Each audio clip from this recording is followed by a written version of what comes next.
मधुबन के बाबा, मधुबन के बाबा मुरली वाले, आपका क्या कहना, आपका क्या कहना। ओम शांति। आज 14 सितंबर 2021 के साकार मधुर महावाक्य हैं। आज मीठे मीठे बाप दादा बोले, मीठे बच्चे अपना सच्चा सच्चा चार्ट रखो तो अवस्था अच्छी रहेगी। चार्ट रखने से कल्याण होता रहेगा। आज बाबा ने कहा, मीठे बच्चे अपना सच्चा सच्चा चार्ट रखो तो अवस्था अच्छी रहेगी। चार्ट रखने से कल्याण होता रहेगा। और बाबा ने आज हमसे प्रश्न पूछा है। बाबा पूछते हैं कि कौन सी स्मृति पुरानी दुनिया से सहज ही किनारा करा देती है। और उत्तर में बाबा ने बताया कि अगर यह स्मृति रहे कि हम कल्प कल्प बाप से बेहद का वर्षा लेते हैं, अभी फिर से हमने शिव बाबा की गोद ली है वर्षा लेने के लिए। बाबा ने हमें अडॉप्ट किया है। हम सच्चे सच्चे ब्राह्मण बने हैं। शिव बाबा हमें गीता सुना रहे हैं। यही स्मृति पुरानी दुनिया से किनारा करा देगी। ओम शांति। बाबा कहते हैं कि तुम बच्चे यहाँ बैठे हो शिव बाबा की याद में, तो तुम जानते हो वह हमको सुख धाम का मालिक फिर से बना रहे हैं। बच्चों की बुद्धि में अंदर कितनी खुशी होनी चाहिए कि यहाँ बैठे बच्चों को खजाना मिलता है ना। तो बाबा कहते हैं इस बात की बहुत खुशी होनी चाहिए। अनेक प्रकार के कॉलेजों में, यूनिवर्सिटीज में किसी की भी बुद्धि में ये बातें नहीं रहती। बाबा ने कहा कि तुम ही जानते हो। क्या जानते हैं हम? कि बाबा हमको स्वर्ग का मालिक बना रहे हैं। बाबा कहते ये खुशी रहनी चाहिए ना। इस समय और सभी ख्यालात निकालकर एक बाप को ही याद करना है। यहाँ जब बैठते हो तो बुद्धि में नशा रहना चाहिए कि हम अभी सुख धाम का मालिक बन रहे हैं। सुख और शांति का वर्षा हम कल्प कल्प लेते हैं। मनुष्य तो कुछ नहीं जानते। कल्प पहले भी बहुत मनुष्य अज्ञान के अंधेरे में कुंभकर्ण की नींद में सोए खत्म हो गए थे। फिर भी ऐसे ही होगा। बच्चे समझते हैं हमको बाप ने अडॉप्ट किया है, वह हमने शिव बाबा की धर्म गोद ली है, जो आदि सनातन देवी देवता धर्म की स्थापना कर रहे हैं। अभी हम ब्राह्मण हैं। हम सच्चा सच्चा गीता का पाठ सुन रहे हैं। हम बाबा से फिर से राजयोग और ज्ञान बल से वर्षा लेते हैं। ऐसे ऐसे ख्यालात अंदर में आने चाहिए ना। बाप भी आकर खुशी की बातें बतलाते हैं ना। बाप जानते हैं बच्चे काम चिता पर बैठ काले भस्मीभूत हो गए हैं, इसलिए अमर लोक से मृत्यु लोक में आता हूँ। बाबा कहते तुम फिर कहते हो कि हम मृत्यु लोक से अमर लोक जाते हैं। बाप कहते हैं हम मृत्यु लोक में जाता हूँ जहाँ सबकी मृत्यु हो गई है, उनको फिर से अमर लोक में ले जाता हूँ। शास्त्रों में तो क्या क्या लिख दिया है। वह सर्वशक्तिमान है, जो चाहे सो कर सकते हैं, परंतु बच्चे जानते हैं उनको बुलाया ही जाता है क्या कि हे पतित पावन बाबा आओ, हमको आकर पतित से पावन बनाओ, दुख हरकर सुख दो। इसमें जादू की कोई बात नहीं है। बाप आते ही हैं कांटों से फूल बनाने के लिए। बाबा कहते कि तुम जानते हो हम ही सुखधाम के देवता थे, सतो प्रधान थे। हर एक को सतो प्रधान से तमो प्रधान में आना ही है। बच्चों को यहाँ बैठने समय तो और ही मजा आना चाहिए। याद आना चाहिए कि बाप को ही सारी दुनिया याद करती है। हे लिबरेटर गाइड, हे पतित पावन आओ। बुलाते तब है जबकि रावण राज्य में है। सत्युग में थोड़े बुलाते हैं। बाबा कहते सत्युग में थोड़े बुलाते हैं। ये बातें बड़ी सहज समझने की है। ये किसने सुनाई है? बाबा कहते ये बातें बताओ किसने सुनाई है। बाबा ने सुनाई है ना, बाप की भी महिमा करेंगे, टीचर सतगुरु की भी महिमा करेंगे। बाबा कहते हैं तीनों एक ही हैं, यह तुम्हारी बुद्धि में है। यह बाप, टीचर, सतगुरु भी है। शिव बाबा का धंधा ही है पतितों को पावन बनाना। पतित जरूर दुखी होंगे, सतो प्रधान सुखी, तमो प्रधान दुखी होते हैं। इन देवताओं का कितना सतोगुणी स्वभाव है, यहाँ मनुष्य का कलयुगी तमोगुणी स्वभाव है। बाकी हाँ, मनुष्य नंबरवार अच्छे व बुरे होते हैं। सत्युग में ऐसे कभी नहीं कहेंगे कि ये खराब है, यह ऐसा है। वहां बुरे लक्षण कोई होते ही नहीं, वह है ही दैवी संप्रदाय। हाँ, साहूकार और गरीब हो सकते हैं, बाकी अच्छे व बुरे गुणों की भेंट वहां होती नहीं।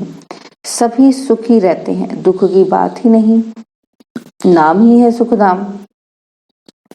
तो बच्चों को बाप से पूरा वर्षा लेने का पुरुषार्थ करना चाहिए। अपना चित्र और लक्ष्मी नारायण का चित्र भी रख सकते हो। बाबा कहते कहेंगे कोई तो इनको सिखलाने वाला होगा। ये तो भगवानुवाच है ना, भगवान को अपना शरीर ही नहीं है, वह आकर लोन लेते हैं। गाया भी हुआ है भागीरथ, तो जरूर रथ पर विराजमान है, बैल पर थोड़ी आएगा। शिव और शंकर इकट्ठा कर दिया है, तब बैल दे दिया है। तो बाप कहते हैं तुमको कितना खुश होना चाहिए, हम बाप के बने हैं। बाप भी कहते हैं कि तुम हमारे हो। बाप को पद पाने की खुशी नहीं है, टीचर तो टीचर है, उनको पढ़ाना है। बाप कहते हैं बच्चे मैं सुख का सागर हूँ, अभी तुमको अति इंद्रिय सुख भासता है। जब हमने तुमको अडॉप्ट किया है, बाबा कहते तब आपको क्या होता है, अति इंद्रिय सुख फील होता है। बाबा कहते हैं अडॉप्शन तो किस्म किस्म की होती है। पुरुष भी कन्या को अडॉप्ट करते हैं और वह समझती है कि ये हमारा पति है। बाबा कहते अभी तुम समझते हो कि शिव बाबा ने हमें अडॉप्ट किया है। दुनिया में इन बातों को नहीं समझते, उन्हों की वह अडॉप्शन है पर एक दो पर काम कटारी चलाने की। समझो कोई राजा बच्चे को गोद में लेता है, अडॉप्ट करता है सुख के लिए, परंतु वह है अल्पकाल का सुख। बाबा कहते सन्यासी भी अडॉप्ट करते हैं ना, वह कहेंगे ये हमारा गुरु है और वह कहेगा ये हमारा फॉलोअर्स है। बाबा कहते कितनी अडॉप्शन है, देखो सब डिफरेंट टाइप की अडॉप्शन है ना। बाप बच्चे को अडॉप्ट करते हैं, उनको सुख तो देते हैं, फिर शादी कराने से जैसे दुख का वर्षा दे देते हैं। गुरु की अडॉप्शन कितनी फर्स्ट क्लास है। यह फिर है ईश्वर की अडॉप्शन। बाबा कहते आत्माओं को अपना बनाने की अडॉप्शन। अभी तुम बच्चों ने सबके अडॉप्शन को देख लिया है। सन्यासियों के होते हुए फिर भी गाते रहते हैं कि हे पतित पावन आओ, आकर हमको अडॉप्ट कर पावन बनाओ। देखो बाबा ने कितना सुंदर डिफरेंस बताया है अडॉप्शंस में। जो भी गुरु करते हैं तो गुरु भी उनको पूजा पाठ ही सिखाते हैं ना, भगवान को याद करना सिखाते हैं। तो बाबा कहते देखा सबकी अडॉप्शन की, सबको जो अडॉप्ट करते हैं तो उनकी कैसी गति होती है, वहीं के वहीं रह जाते हैं। तो बाबा कहते कि सन्यासियों के होते हुए भी वो गाते रहते हैं। क्या गाते हैं कि हे पतित पावन आओ, आकर हमको अडॉप्ट कर पावन बनाओ। बाबा कहते सब ब्रदर्स हैं, परंतु जबकि आकर अपना बनाए ना, कहते हैं बाबा हम दुखी हो पड़े हैं। रावण राज्य का भी अर्थ नहीं समझते हैं, एफिजी बनाकर जलाते रहते हैं। जैसे कोई दुख देते हैं तो समझते हैं कि इन पर केस चलाना चाहिए, परंतु ये कब से दुश्मन बना है। बाबा कहते आखिर ये दुश्मन मरेगा या नहीं। रावण की बात कर रहे हैं। बाबा कहते इस दुश्मन का तुमको ही मालूम है, उन पर जीत पाने के लिए तुमको अडॉप्ट किया जाता है। तो रावण कौन है, हमारे विकार ही तो हैं, विकार ही तो हमारे दुश्मन बने हैं। तो बाबा कहते किसी और को इस तरीके से नहीं मालूम है, और बाप तुमको इस दुश्मन से छुटकारा पाने के लिए अडॉप्ट करते हैं। बाबा कहते यह भी तुम बच्चे जानते हो, विनाश होना है, एटॉमिक बॉम्ब्स भी बने हुए हैं। इस ज्ञान यज्ञ से ही विनाश ज्वाला निकली है। अभी तुम जानते हो रावण पर विजय पाकर फिर नई सृष्टि पर राज्य करेंगे। बाकी तो सब गुड़ियों का खेल है। रावण की गुड्डी तो बहुत खर्चा कराती है, मनुष्य बहुत पैसे फालतू गवाते हैं। कितना रात दिन का फर्क है। वह भटकते दुखी होते धक्के खाते रहते हैं और हम अभी श्रीमत पर श्रेष्ठाचारी सतयुगी स्वराज्य पा रहे हैं। श्रेष्ठ ते श्रेष्ठ सतयुग स्थापन करने वाला शिव बाबा हमको श्रेष्ठ देवता विश्व का मालिक बनाते हैं। श्री श्री शिव बाबा हमको श्री बनाते हैं। श्री श्री सिर्फ एक को ही कहा जाता है। देवताओं को श्री कहा जाता है क्योंकि वह पुनर्जन्म में आते हैं ना। वास्तव में श्री विकारी राजाओं को भी नहीं कह सकते। अभी तुम्हारी कितनी विशाल बुद्धि होनी चाहिए। बाबा कहते तुम जानते हो कि हम इस पढ़ाई से डबल सिरताज बनते हैं। हम ही डबल सिरताज थे तभी। बाबा कहते अभी तो सिंगल ताज भी नहीं है हमारे पर, पतित है ना। यहाँ लाइट का ताज किसी को लगा नहीं सकते। इन चित्रों में यहाँ तुम तपस्या में बैठे हो, वहां लाइट का ताज नहीं देना चाहिए। तुमको डबल सिरताज भविष्य में बनना है। तुम बच्चे जानते हो हम बाबा से डबल सिरताज महाराजा महारानी बनने के लिए आए हैं। ये खुशी होनी चाहिए। बाबा कहते खुशी होनी चाहिए इस बात की। शिव बाबा को याद करना चाहिए तो पतित से पावन बन स्वर्ग के मालिक बन जाएंगे। इसमें कोई तकलीफ की बात नहीं है। यहाँ तुम स्टूडेंट बैठे हो, वहां बाहर मित्र संबंधियों आदि के पास जाने से स्टूडेंट लाइफ भूल जाती है। फिर मित्र संबंधी याद आ जाते हैं। माया का फोर्स है ना। बाबा कहते हॉस्टल में रहने से पढ़ते अच्छा है और बाहर आने जाने से संग दोष में खराब होते हैं। यहाँ से बाहर जाते हैं तो फिर स्टूडेंट लाइफ का नशा गुम हो जाता है। पढ़ाने वाली ब्राह्मणियों को भी वहां बाहर में इतना नशा नहीं रहेगा जितना यहाँ रहेगा। बाबा कहते ये हेड ऑफिस मधुबन है। स्टूडेंट टीचर के सामने रहते हैं। गोरख धंधा कोई नहीं है, रात दिन का फर्क है। बाबा कहते कोई तो सारे दिन में शिव बाबा को याद भी नहीं करते हैं, शिव बाबा के मददगार नहीं बनते हैं। शिव बाबा के बच्चे बने हो तो सर्विस करो। बाबा कहते अगर सर्विस नहीं करते तो गोया वह कपूत बच्चे हैं।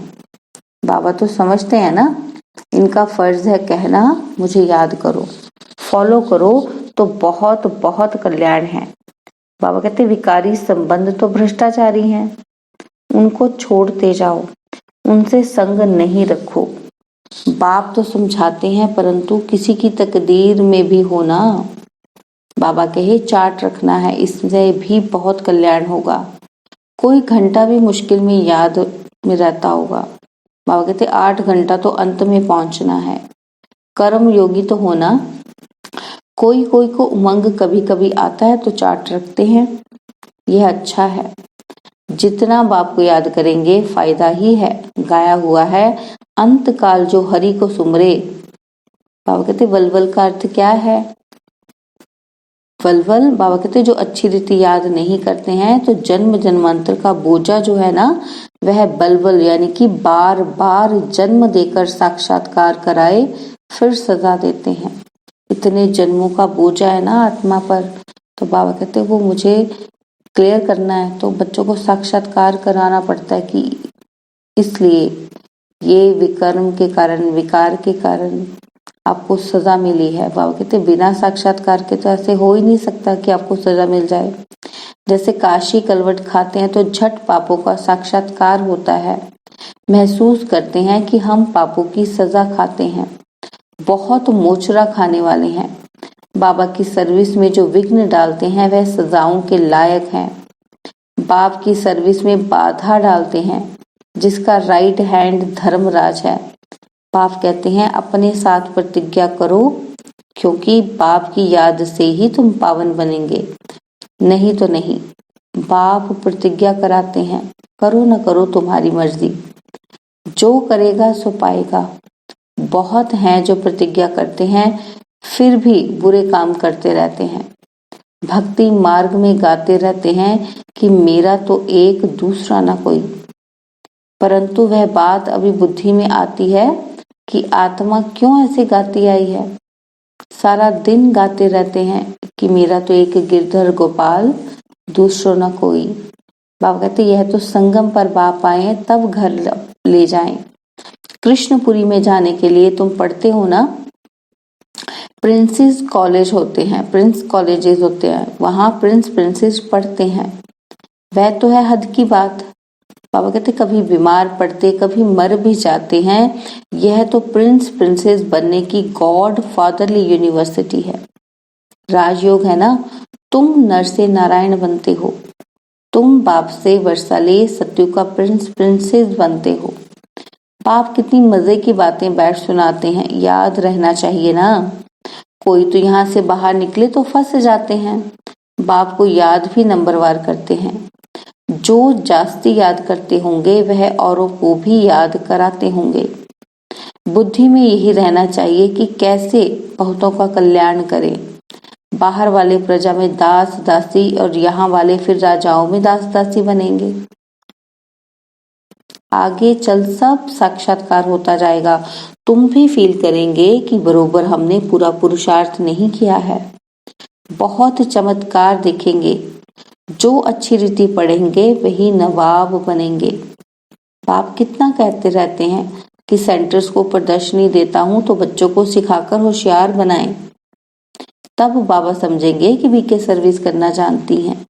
बाबा कहते सर्विस करनी है, जो सर्विस करेंगे मैं तभी समझूंगा कि ये बीके है, ब्रह्मा कुमार कुमारियां बने हैं। बाबा कहते सर्विस करेंगे तो ऊंच पद पाएंगे, इसलिए बाबा प्रदर्शनी बनाने पर जोर दे रहे हैं। यह चित्र बनाना तो बहुत कॉमन चीज है। बाबा कहते हिम्मत कर प्रदर्शनी के चित्र बनाने में मदद करनी चाहिए, तो समझाने में बच्चों को सहज होगा। बाबा समझते हैं टीचर्स मैनेजर्स ठंडे हैं। कोई कोई ब्राह्मणिया मैनेजर बनती हैं तो देह अभिमान आ जाता है। अपने को मियाँ मिट्ठू समझती हैं कि हम बहुत अच्छी चलती हैं। दूसरों से पूछो तो 10 बातें सुनाएंगी। माया बड़ा चक्कर में डालती है। बच्चों को तो सर्विस और सर्विस में रहना चाहिए। देखो बाबा ने सबको बताया कि सब पुरुषार्थी है ना, तो बाबा ने ब्राह्मणियों का भी एग्जाम्पल दिया है। तो बाबा कहते कि हमारा मोटिव क्या होना चाहिए, सर्विस सर्विस सिर्फ सर्विस। बाप रहमदिल दुख हरता सुख करता है, तो बच्चों को भी बनना है। सिर्फ बाप का परिचय देना है। बाप कहते हैं मामेकम याद करो तो नरकवासी से स्वर्गवासी बन जाएंगे। कितना सहज है। बाप कहते हैं मुझे याद करो तो पतित से पावन बन तुम शांति धाम सुख धाम में आ जाएंगे। निश्चय हो तो फिर एकदम लिखवा लेना चाहिए। लिखते भी हैं कि बरोबर ब्रह्मा कुमार कुमारियां शिव बाबा से वर्षा लेते हैं, तो समझेंगे ऐसे बाप का तो जरूर बनना चाहिए। शरण पढ़ना चाहिए। तुम बाप की शरण पड़े हो ना, अर्थात गोद में आए हो। अच्छा, मीठे मीठे सिकिलते बच्चों प्रति माता पिता बाप दादा का याद प्यार और गुड मॉर्निंग। रूहानी बाप की रूहानी बच्चों को नमस्ते। हम रूहानी बच्चों की रूहानी बाप दादाजी को दिलवा जान सिखवा प्रेम से नमस्ते। ओम शांति। प्यारे बाबा, मीठे बाबा, मेरे बाबा, शुक्रिया बाबा, शुक्रिया बाबा, शुक्रिया बाबा। धारणा के लिए मुख्य सार है, पहला पॉइंट है कि बाप समान रहमदिल दुख हरता सुख करता बनना है। और सेकंड पॉइंट है संग दोष से अपनी बहुत बहुत संभाल करनी है। एक बाप को ही फॉलो करना है। बहुतों के कल्याण की सर्विस करनी है। कभी अहंकार में आकर मियाँ मिट्ठू नहीं बनना है। और बाबा ने आज हमें वरदान दिया है, बहुत ही प्यारा और पावरफुल। बाबा कहते हैं संकल्प के इशारों से सारी कारोबार चलाने वाले सदा लाइट के ताजधारी भव। संकल्प के इशारों से सारी कारोबार चलाने वाले सदा लाइट के ताजधारी भव। जो बच्चे सदा लाइट रहते हैं उनका संकल्प व समय कभी व्यर्थ नहीं जाता। वही संकल्प उठता है जो होने वाला है। जैसे बोलने से बात को स्पष्ट करते हैं, वैसे ही संकल्प से सारी कारोबार चलती है। जब ऐसी विधि अपनाओ तब यह साकार वतन सूक्ष्म वतन बने। इसके लिए साइलेंस की शक्ति जमा करो और लाइट के ताजधारी रहो। और स्लोगन है, इस दुखधाम से किनारा कर लो तो कभी दुख की लहर आ नहीं सकती। स्लोगन, इस दुख धाम से किनारा कर लो तो कभी दुख की लहर आ नहीं सकती। ओम शांति।